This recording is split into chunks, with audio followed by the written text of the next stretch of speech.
So before I tell you my thoughts on the drop, let me tell you what's in the update. So in the update we got caves that smell like the Taco Bell bathroom, the sulfur block set, and the cinnabar block set, sulfur cubes, and geysers.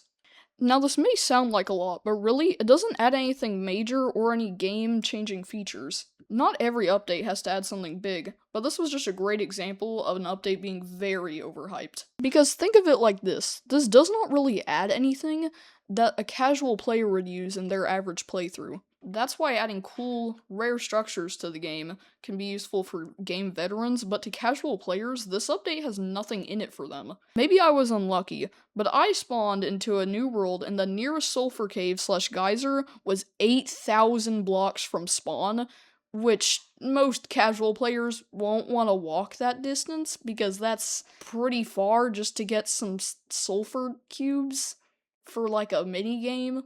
In fact, most of the casual players I know consider beating the game to be getting diamond armor and building a cool base. Therefore, most casual players don't have elytras, because with elytras, it can just take 20 minutes to get a sulfur cube, but without them, it can take an hour or two. Now there's no problem with people not getting elytras, that's fine.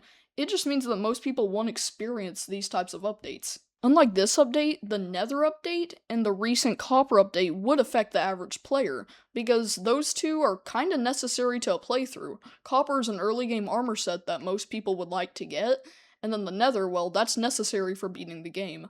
By the way, I don't know if anyone noticed this, but Netherrack is eerily similar to Cinnabar, so that's why I just don't really see any point of traveling 8,000 blocks to get this, because it's so similar to this. I mean, basically, if Mojang wanted to, they could just call this the Cool Gimmicks update, because that is literally what this update is.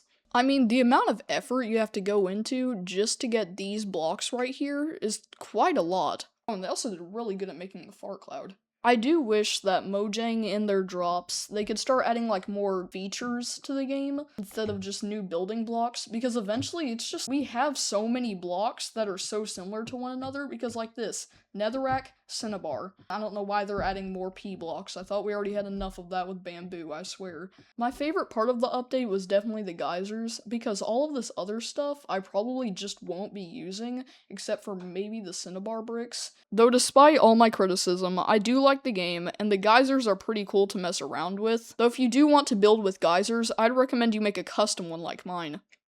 Anyway guys, I hope you enjoyed the video. Like and subscribe for more gaming content, and comment down below if you agree with some of my criticism/opinions.